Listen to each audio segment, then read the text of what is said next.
Picking up right where we left off, George, Lennie, and Candy are basking in the glow of their shared dream. For the first time, their little piece of land feels real, almost within reach. But this is the Great Depression, and dreams are fragile things. The first crack appears in the barn. Lennie, alone with his new puppy, doesn't understand his own strength. He plays too roughly, and the puppy dies. He's not malicious, just heartbroken and confused, stroking its soft fur, fearing George's anger. "Why you got to be so little?" he whispers, worried he won't be allowed to tend the rabbits on their farm now. Just then, Curley's wife enters. She's lonely, ignored by her brutish husband, and desperate for someone to talk to. She sees Lennie and, not understanding the danger, tries to confide in him. She tells him about her own crushed dreams of being a movie star, a life so different from the one she's trapped in. She lets him stroke her soft hair, but when he holds on too tight, she panics.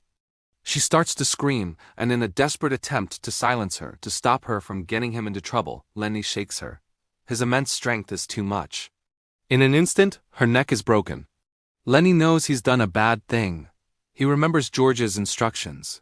If he gets into trouble, run to the clearing by the Salinas River where they camped the first night. He flees, leaving a tragic scene behind. Candy is the one who discovers her. The dream evaporates in a heartbeat.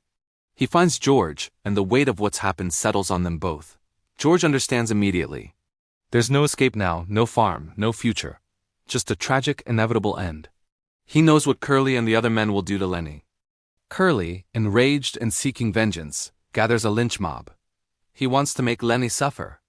George sends them in the wrong direction, knowing he has to get to Lennie first.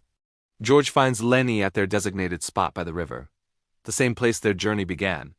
Lennie is terrified, expecting George to be angry, but George is strangely calm, his voice soft. He isn't mad. He tells Lennie to look across the river and imagine their little farm. As Lennie stares into the distance, lost in the beautiful vision, George talks him through it one last time. He describes the rabbits, the alfalfa patch, and the peaceful life they were supposed to have.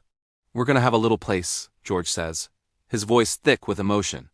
He tells Lennie about the rabbits, how he'll get to tend them. And as Lennie smiles, dreaming of this paradise, George raises the Carlson's Luger he had taken. His hand shakes, but his resolve is firm.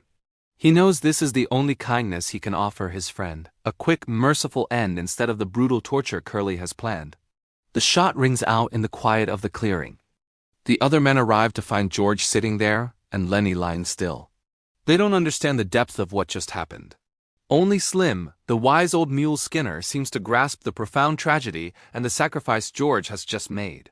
He puts a hand on George's shoulder and says, "You hadda, George. I swear you hadda," as they walk away, leaving the broken dream by the river.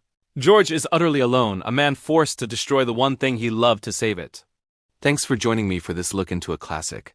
It's a powerful story that sticks with you. If you found this meaningful, please give it a like and subscribe for more deep dives into great literature. See you next time.